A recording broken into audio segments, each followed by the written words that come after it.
Welcome to the Work the System podcast, where we help entrepreneurs make more and work less using systems. And I'm your host, Josh Fonger. Today, we have a special guest. It's Danny Iny. Danny is a leading voice in the world of online courses. He's been featured or contributed to publications including the Harvard Business Review, Entrepreneur, Inc., Forbes, and Business Insider.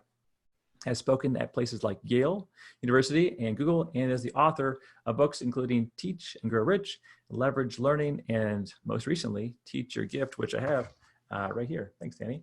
Danny is on a mission to reimagine business and transform education as the founder and CEO of Merci, a business education company. Danny has developed innovative training programs that have raised the bar for online education. All right, Danny, I'm excited to have you on the show. I'm thrilled to be here. Thank you for having me. So why don't you tell us the backstory? How did you become an expert at building online courses? For sure. So, thank you for asking. So the really quick version is that I built a startup company in 2007. It all fell apart for a combination of me being young and not knowing what I was doing, and then terrible timing. The markets crashed. And I walked away from that with a ton of debt, feeling totally demoralized. And I was like, what am I going to do? And, I had built this business. I had hired a lot of people. I had raised a whole bunch of money. I was like, what can I do that doesn't require all that? It's like, I'll start a blog. I'll teach stuff online, right? I don't need to hire people for that. I can do it on the side. It was like the casual rebound business. But we struck the right chord in the market. It was what people wanted when they wanted it, and it just kind of blew up. And so here we are a decade later. I have a couple dozen people on my team. So, turned out different from I thought, but I love it. But the narrative of that business's growth is that, I stumbled onto a strategy for building online business. And people noticed what I was doing, and they said, Danny, can you teach me? And eventually I said yes, and so I started teaching them. And they did what I taught them, and they got results, and they asked me the next question, what is the next thing I need in my business? And I taught that. And after a few iterations of that, a couple of years in, people started coming to me and saying, Danny, I've taken a lot of online classes, a lot of online courses, and I don't get any results.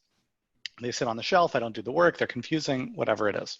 But when I take your courses, I get results. Can you teach me how to build courses the way you do? Mm-hmm. And that was about 2013 when we pivoted our way into the world of online courses. And that's become the focus of everything I do. Well, that's very interesting. I had a similar thought, and I guess I went a different path as I thought, well, since people don't get good results with courses, why don't I just do coaching? So I've always done coaching, consulting, group coaching, events.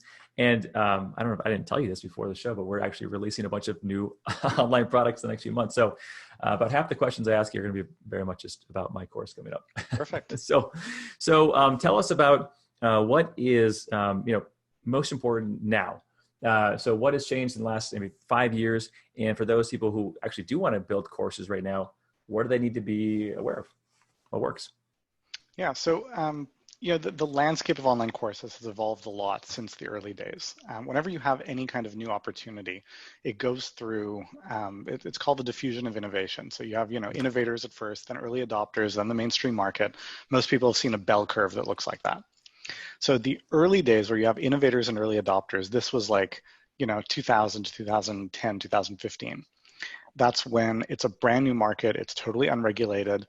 The people who are, because it's so nascent and unfamiliar, the people who go into it tend to be those early adopters, innovators. They're interested in being on the bleeding edge. They're willing to tolerate a lot of less quality than otherwise would be there, right? It's like the early days of the smartphone. So the first smartphone was a brick. It weighed a ton. It had a battery life that lasted like 25 minutes. It ran 4 apps maybe, and it cost a fortune. And early adopters were okay with that. Most buyers are not. So that's kind of where the landscape started. And about 5 years ago, we kind of started moving into this place of maturity. And what happened was a polarization. So the world of online courses kind of split in 2 directions. On one side, you've got information. So to get your head around what information is in the world of online courses, think about the analog equivalent to that, which is a book in a bookstore, right? That's like the archetypal information product. So you go to a bookstore, you find the book that purports to have the information that you're looking for. You take it to the register, you pay for it, not a lot of money because it doesn't cost much to replicate information. And once you give them the money, you walk out of the bookstore, nobody owes you anything, right? You got what you paid for, right? The author doesn't owe you anything. The bookstore owner doesn't owe you anything. The publisher doesn't owe you anything. What you do with that is totally up to you. And if you do nothing with that, that's totally on you. And that's fine, right? Information is very good for broadening our horizons and showing us what's possible. Information is very good for integrating new knowledge into existing expertise. But information is not good at imparting competence, right? We don't get good at things by reading books. We learn about things by reading books. If we want to get good at things, information doesn't cut it. We need education. We need transformation. That's the other direction that the world kind of split into. So the real world analog of education would be a university course. So you enroll in a university course, you pay a lot of money, and there are a lot of reasons for that. Some of them are market forces and educational inflation, but it also costs a lot more to deliver a meaningful education, right? You've got the instructor, you've got the TA, you've got the grounds, the infrastructure, et cetera. And the expectation is that they will help you get to the finish line, right? So you have to show up. If you don't show up, you can register, pay your money, and disappear. Nobody will care. But if you show up and you're doing the work, it is reasonable for you to expect that the institution in which you are enrolled is going to put on the table whatever you need to help you get to the finish line, to help you succeed. And that's education. And that's what justifies paying a premium for. So in the world of online courses, now that we're kind of getting to this place of maturity, we're getting to this place where information is cheap and accessible and pervasive and very hard to compete with, right? If you're an aspiring screenwriting instructor, right? You're not going to compete with Aaron Sorkin, who wrote A Few Good Men and The West Wing, and who has a course on Masterclass you can get for $100, right? There's no way you're going to be competitive with that. Not with the content, not with the marketing or production budget. Like, there's no way you're competing. That's on the information side. But on the education side, right, for all the aspiring screenwriting students, the people who are like, I want to get good at screenwriting, maybe they take Aaron Sorkin's class on Masterclass and they're like, this was interesting, I learned something, but I'm not fundamentally a better screenwriter than I was a few hours ago. I want to get good. Aaron Sorkin's not going to help me. Aaron Sorkin's busy writing whatever his next big project is, right? So that's the opportunity for a lot of experts to come in and build things that are really meaningful. Not the bargain basement, $50, $100 for a course, but $1,000, $2,000 for a course where you can justify putting on the table a kind of experience that will actually lead to transformation. So how do you, let me ask this question first, because I don't want to lose half the audience who's like, well, I'm not going to do an online course. I'm a chiropractor, I'm a dentist, whatever. But now that they're home, and we're recording this during the coronavirus pandemic here, with our social distancing, what kind of person should create an online course, and what kind of person should not? I mean, are there certain people who are like, this is a really great idea, or other people it's like, you know what, you shouldn't do it? It's a really good question, and there's two ways to answer that. There's who kind of has what it takes to build a good online course. And then there's what kind of business does an online course fit into. So in terms of who should and shouldn't build an online course, the major criteria for building an online course is that you have real expertise in your field, right? In the early days of online courses, when there weren't many, and so it was a very nascent, untouched market, there was a truism in the space that if you read 5 books about a topic, you know more about it than anyone but a real expert, and that makes you a de facto expert. This was offensive to a lot of real experts. And I've always had the perspective that there's a difference between reading 5 books and understanding 5 books. But if you want to teach about something, you need to really know your stuff. So that's the big criteria, right? If you're thinking, I think there's money in teaching people about Bitcoin, so I better read some books about Bitcoin and then create a course, don't do that. Like, you've got to actually know your stuff. Now, in terms of what kind of business a course fits into, there are different ways for a course to fit into a business. So the way that people traditionally think about it is that the course is the product. Like, this is the thing you're selling. It's going to be $1,000, $2,000, $3,000, whatever it is. I'm going to sell a whole bunch of it. That's my business. And for that, you need to have an expertise that delivers a meaningful transformation, right? And so it's usually a very good opportunity for coaches, for consultants, for speakers, for authors, for experts. For a lot of other businesses, that may not be the way to go, but that doesn't mean a course doesn't fit.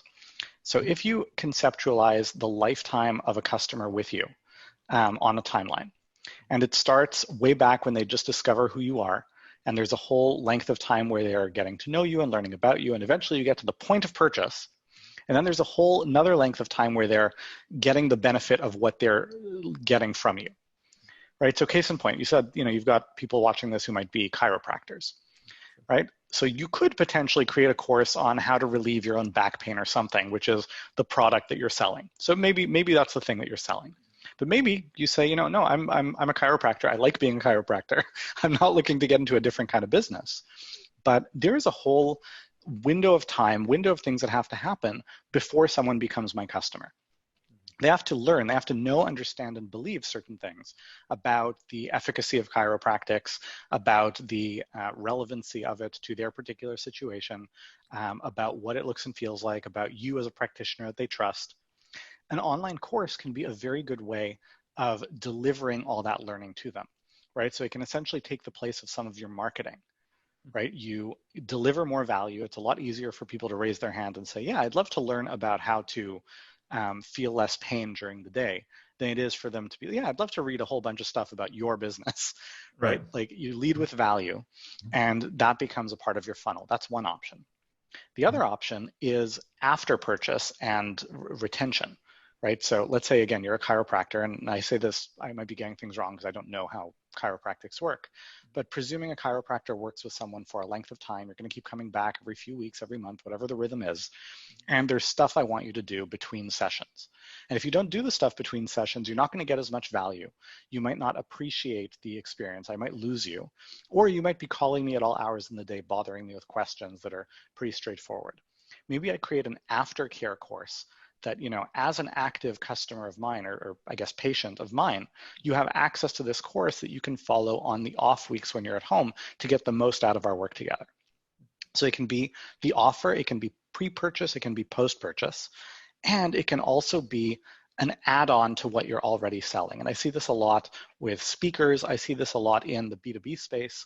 So let's say you're a high-priced consultant or speaker. You're brought into a corporation to deliver a talk and you inspire them and you show them a new solution, a new possibility, right? But then you're going to leave and they're going to forget all of it. So maybe you don't want to replace what you do, but maybe after you deliver the talk and they're all excited, you talk to the manager and you say, if you want this change to really be implemented in the organization, I have a course that all of your direct reports can go through. Then it becomes an add-on. It's kind of like a would you like fries with that, except that it doesn't have to be a small amount of money. And the example of that I really like in the business world is Disney studios and theme parks. So Walt Disney is a movie company, right? This is what they did. The theme parks were an add-on to that. But the theme parks gross like twice what the movie studios do each year. So it can be a huge part of the business, especially over time. So those are all the different ways to think about how a course can integrate into a business, presuming you have the expertise to create one.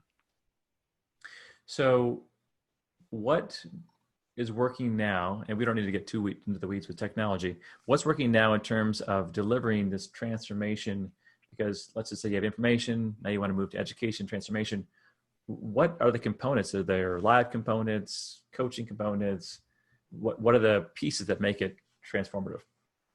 Yeah, I love that question. And the answer is that it depends. It depends on what you're trying to teach and what outcomes you want people to get. So the way you want to approach this, instructional designers will talk about backward integrated design, which is basically Stephen Covey's start with the end in mind. So before you set out to build a course, you don't think, I'm a chiropractor, case in point, so I'm going to build a course about chiropractics. What are all the things I know about chiropractics? You don't start with that. You start with the outcome. When they're done the course, what do I want my students to feel, to remember, to do? What do I want them to know? And not only what do I want them to know, you also want to ask yourself, how well do I want them to know it? And that's where a lot of course builders kind of skip a step. Because, if I were to say, I want to teach a course about Hamlet, right? Well, what needs to go into that course? It depends on how well I want you to know Hamlet. If I want you to know the story at a high level, I could probably deliver that in like 20 minutes, half an hour. If I want you to be able to recite Hamlet, it's going to take a lot more. If I want you to be able to perform Hamlet, that's even more, right? So it's how well do I want them to know it? And then when you think about what do I want them to know and how well do I want them to know it, you can kind of reverse engineer, well, what needs to go into the experience that will allow them to absorb that information? And when you're designing a learning journey, there are 3 steps in the journey. The first step is consumption. That's where they're exposed to the new ideas. So I watch the video, I listen to the audio, I read the transcript, I attend the lecture. And that's important. That's where you start. And if you're doing an information-only course, that's all you've got. It's consumption. But most learning happens in the next two stages. The second step is application. I take what I've learned and I go and I do something with it. And that can be theoretical, right? I'm doing worksheets and assignments, or it can be practical. I'm doing things out in the world in my business. And then what cements that learning is feedback that allows for integration. And that feedback can be just a consequence of what I'm doing, right? I'm doing a skateboarding course, and so I go out and I try to skateboard, and the feedback comes from the concrete when I fall on my face. Or it can be more nuanced in the way that you would get from a coach, from a peer, from a feedback structure. But most of the learning, most of the development of competence actually comes from application and then integration through feedback. So you want to think to yourself, what do I need to teach? What do I need to convey? But then how can I create those opportunities for application and feedback? And that will take time, it will take money, it will take effort, which is why you want to be selling a course that justifies that investment, right? If you're selling a $100 course, you can't justify any meaningful investment in your student. If you're selling a $1,000 or $2,000 course, you can say, yeah, I've got resources that I can plow into creating a transformative experience. So how do people stand out, since there's thousands and thousands and thousands of courses nowadays out there? How do you actually stand out to because the last thing people want to do is build a course and have no one buy it. Mm-hmm. So how do you make sure that people actually buy it and stand out? Yeah, so actually there aren't that many courses out there. And this is a hard thing for people to get their head around, because I imagine most people who are watching this, like you've heard of online courses ages ago. You've been in the world of online courses for a long time. Mm-hmm. But it's a little bit like being in a nightclub and you're 10 feet away from the speaker and it's so loud you can barely feel yourself thinking, right? And it's like, how can anyone not hear this? But 10 blocks down the street, nobody knows this is even happening, right? So when you're very in the courses world, it feels like they're everywhere. But they're actually not, right? And especially I want to distinguish information from education transformation, right? So at this point, there is a lot of information out there. You can go on Udemy, you can go on Masterclass, you can go on Creative Live, you can go on LinkedIn Learning or Highbrow. There's a lot of them, right? There's a lot of places you can get information. There actually are not a lot of good education courses right now. And so if you find a market that is like, I want to get this outcome, and you deliver it, you do a good job of like, I can get you that outcome, it's not at all a saturated space at this point. There's a lot of opportunity. And in terms of how you get the word out, I mean, it's the basic blocking and tackling of marketing. Who is your customer? Where do they hang out? How can you reach them with the budget that you have in terms of what you can afford on a per customer acquisition basis? And we do work with our students on that kind of stuff. I do talk about it in the book. But there is no one right answer of like, here's where everyone should get their customers. It depends on the industry, it depends on the niche, et cetera. Well, Danny, I wish we had more time, because this is an important topic for people to hear about. What's one question that I didn't ask you, but I should have? You touched on the fact that we're recording this in the middle of a pandemic, but we didn't talk about like, what will the effect be of that pandemic? Some people are thinking, right now the whole world is shut down. It's just a matter of time before it opens up again, then everything will go back to normal. And what we've seen from every major crisis in recent and not recent history is that we do eventually get to a new normal, but it's not the same as the old normal. There's a great anecdote out of Simon Sinek's new book, The Infinite Game. He talks about Victorinox, the Swiss Army knife company, and how they reacted after 9/11. So after 9/11, of course, one of the first things that happened was you can't carry a Swiss Army knife on a plane anymore. And this was disastrous for their business, right? Their sales just dropped to the floor. And it would have been very easy for them to say, well, this too shall pass. Let's just wait for things to get back to normal. Mm-hmm. And they'd have a lot of inertia, a lot of muscle memory pushing that. This was a 130-year-old company. But instead they said, I think the world is going to be different. Let's adapt. And they diversified into kitchen knives. They diversified into luggage. They diversified into watches. They diversified into fragrances. So you too can smell like the Swiss Army if you so choose, right? And because they adapted in this way, their sales are up. They're doing great. And I think it's going to be a lot of the same. So online courses were already kind of a phenomenon that were taking the world by storm. And this current crisis has accelerated that a lot. There are two reasons not to do a learning experience online. One is that it is genuinely better in person, and sometimes that's the case. But the other much more common reason is, I don't like this online thing. I'm not used to this online thing. I've never tried this online thing. And that's what's really held things back, and why the advance of online courses has been like inching forward, quickly, but still relatively slowly. And all of that resistance has been just like wiped away overnight, right? Overnight, everyone's been like, no, I guess I have to do things online. So even after this passes, some things will happen in person, but a lot more will be happening online. So this space is seeing a lot of growth, and it's only going to accelerate. So, this really is the time. Wow. Well, that's inspiring. That's helpful for me to hear as well. Hopefully for everyone else. Well, Danny, where can people find out more about you and the great work you do? Well, thank you very much for having me on. It's been a pleasure and a privilege. Anyone who wants to learn more about me, my work, my new book, Teach Your Gift, it's on Amazon. You can go there. I heard a speaker somewhere say it, and I'm borrowing the line, the best way to buy books is in bulk. So feel free to go buy lots of copies. But the book is just out. We're going to be doing a whole bunch of cool stuff around the launch.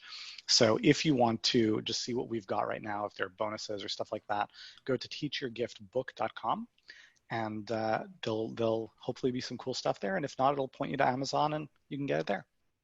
That sounds good. Right. So we're streaming this live, so people are watching it live, and then some of you will watch it in a few weeks when we post it up on all the channels. But Danny, thanks again for sharing your wisdom. Everyone, make sure to check out his information, especially if you are thinking of ever building a course. He's a true expert. He's been around a long time. And I remember the first time I saw you speak at an event, it must have been like 7-8 years ago. So he's a true pro. Not just starting out. And make sure to stay tuned next week, everybody, to the podcast. I'll be sharing another guest expert, maybe even one of my previous clients or one of my consultants, sharing with you how you can make more and work less in your business with systems. And if you want to leave us a review, we're going to give away one of those copies of that book right there behind me, Work the System. We'll give away one copy a week to whoever writes us a review and emails us a copy of that to info@workthesystem.com. Otherwise, thanks again, everybody, and we will catch you next week.